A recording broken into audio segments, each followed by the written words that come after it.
ಅವರೆಕಾಳು ಸೀಸನ್ ಅಂತೂ ಮುಗಿತಾ ಬಂತು. ಇದು ಲಾಸ್ಟ್ ರೆಸಿಪಿ ಅಂತ ಹೇಳ್ಬೋದು. ನಾನೇನು ಜಾಸ್ತಿ ರೆಸಿಪೀಸ್ ಯಾವುದು ಆ್ಯಡ್ ಮಾಡೇ ಇಲ್ಲ, ಫಸ್ಟ್ ರೆಸಿಪಿ ಅಂತ ಹೇಳ್ಬೋದು. ಇದು ಆ್ಯಕ್ಚುಲಿ ನಮ್ಮ ಮನೆ ರೆಸಿಪಿ ಅಲ್ಲ, ನಮ್ಮ ಅತ್ತಿಗೆಯವ್ರ ಮನೆಯದು. ಅವ್ರು ಬಂದಿದ್ದರು, ಅವ್ರ ಗೈಡೆನ್ಸ್ ಪ್ರಕಾರ ನಮ್ಮ ಮನೇಲಿ ನಾವು ಟ್ರೈ ಮಾಡಿದ್ವಿ. ತುಂಬ ಚೆನ್ನಾಗಿ ಟರ್ನ್ಔಟ್ ಆಗಿತ್ತು. ಮಸಾಲ ಯಾವಾಗಿಂದಾಗೆ ಫ್ರೆಶ್ ಆಗಿ ಹುರ್ಕೋಬೇಕಾಗತ್ತೆ. ಹಸಿ ಕೊಬ್ಬರಿ, ನಾನು ವಿಡಿಯೋದಲ್ಲಿ ತೋರಿಸ್ತಿದ್ದೀನಲ್ಲ, ಎಲ್ಲ ಇಂಗ್ರೀಡಿಯೆಂಟ್ಸ್ ಬೇಕಾಗುತ್ತೆ. ಇದೊಂದು ಕುಸುಬೆ ಅಂತೆ, ಕುಸುಬೆಯಿಂದ ಹಾಲು ತೆಗೆದು ಅದು ಹಾಕಬೇಕಾಗತ್ತೆ. ಒಣಮೆಣ್ಸಿನ್ಕಾಯಿ ಎಲ್ಲ ಡಿಟ್ಟೇಲಾಗಿ ನೋಡ್ಕೊಂಬಿಡಿ, ಈಸಿ ಆಗಿಬಿಡುತ್ತೆ. ಈ ಥರ ರೆಡಿ ಮಾಡಿ ಇಟ್ಕೋಬೇಕು ಎಲ್ಲ ಐಟಮ್ಸು, ಹಂಗಾದರೆ ಜಲ್ದಿನೇ ಮಾಡ್ಕೊಂಬಿಡ್ಬೋದು.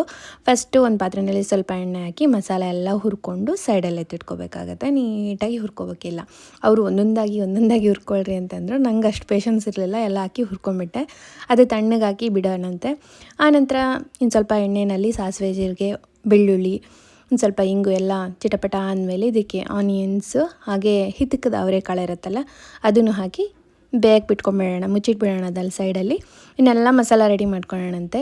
ಆನಿಯನ್ ಏನು ನಾವು ಸುಟ್ಕೊಂಡಿದ್ವಲ್ಲ ಫಸ್ಟ್, ಇದನ್ನು ಬಿಡ್ಸ್ಕೋಬೇಕಾಗತ್ತೆ. ನಾವು ಹುರ್ಕೊಂಡಿದ್ವಲ್ಲ ಮಸಾಲ, ಅದನ್ನು ಗ್ರೈಂಡ್ ಮಾಡಿ ಇಟ್ಕೊಂಡು ಆನಂತರ ಹಸಿ ಕೊಬ್ಬರಿ, ಆಮೇಲೆ ಸುಟ್ಕೊಂಡಿರೋ ಆನಿಯನ್ನು, ಒಂದು ಸ್ವಲ್ಪ ಅಲ್ಲ, ಅದಕ್ಕೆ ಒಂದು ಸ್ವಲ್ಪ ಹಸಿ ಈರುಳ್ಳಿ, ಒಂದು ಸ್ವಲ್ಪ ನೀರು ಹಾಕಿ ಈ ಥರ ರುಬ್ಕೊಂಡು ಸೈಡಲ್ಲಿ ಎತ್ತಿಟ್ಕೊಳ್ಳೋಣ. ಇದು ಕುಸುಬೆ ಇರುತ್ತಲ್ಲ ಅದು ನೀರಲ್ಲಿ ಹಾಕಿಟ್ಟಿದ್ವಿ, ಅದರಿಂದ ಹಾಲು ತೆಗಿಬೇಕಾಗತ್ತೆ. ಹಾಲು ತೆಗೆದು ಸೈಡಲ್ಲಿ ಇಟ್ಕೊಳ್ಳೋಣ. ಇದಷ್ಟೆಲ್ಲ ಮಾಡೋಷ್ಟರಲ್ಲಿ ಇದು ಅವರೆಕಾಳು ಬೆಂದಿರುತ್ತೆ ನೀಟಾಗಿ. ಆಮೇಲೆ ಇದಕ್ಕೆ ಹುಣಸೆ ಹುಳಿ ಆ್ಯಡ್ ಮಾಡ್ಕೊತಾ ಇದ್ದೀನಿ. ನಾವು ಒಂದೊಂದಾಗಿ ನಾವೆಲ್ಲ ಮಸಾಲ ರೆಡಿ ಮಾಡಿ ಇಟ್ಕೊಂಡಿದ್ವಲ್ಲ ಅದನ್ನೆಲ್ಲ ಆ್ಯಡ್ ಮಾಡ್ಕೋಬೇಕು. ಇದಕ್ಕೆ ರುಚಿಗೆ ತಕ್ಕಷ್ಟು ಉಪ್ಪು, ಒಂದು ಸ್ವಲ್ಪ ಖಾರ, ಕಲರ್ಗೋಸ್ಕರ ಹಾಕ್ತಾಯಿದ್ದೀನಿ. ಒಣಮೆಣ್ಸಿನ್ಕಾಯಿ ಆಲ್ರೆಡಿ ಹಾಕಿರ್ತೀವಲ್ವ, ನೋಡಿಕೊಂಡು ಖಾರ ಹಾಕ್ಕೋಬೇಕು. ನೀರು ಹಾಕ್ಕೊಂಡು ಒಂದು ಸ್ವಲ್ಪ ಅರಿಶಿಣ ಹಾಕ್ಕೋಬೇಕು. ಕನ್ಸಿಸ್ಟೆನ್ಸಿ ನೋಡಿಕೊಂಡು ನೀರು ಅಡ್ಜಸ್ಟ್ ಮಾಡ್ಕೊತ ಬರಬೇಕಾಗತ್ತೆ.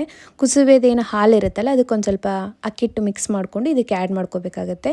ಗ್ರೇವಿ ಚೆನ್ನಾಗಿ ಬೆಂದಮೇಲೆ ಇನ್ನೇನು ಆಫ್ ಮಾಡಿಬಿಡ್ತೀವಿ ಅನ್ನೋ ಟೈಮಲ್ಲಿ ಜಾಸ್ತಿ ತುಪ್ಪ ಹಾಕ್ಕೊಂಡ್ರಂತೂ ಸೂಪರಾಗಿರುತ್ತೆ ಫ್ಲೇವರು. ಮನೆ ತುಂಬ ಘಮ ಘಮ ಅಂತ ಇತ್ತು. ಇನ್ನು ಬಿಸಿ ಬಿಸಿ ದೋಸೆ ಜೊತೆ ಏನು ಹೇಳ್ತೀರಾ, ಆ್ಯಕ್ಚುಲಿ ನಾನು ಫಸ್ಟ್ ಟೈಮೇ ತಿಂತಾ ಇರೋದು. ಟೇಸ್ಟ್ ಮಾತ್ರ ಸಖತ್ತಾಗಿತ್ತು.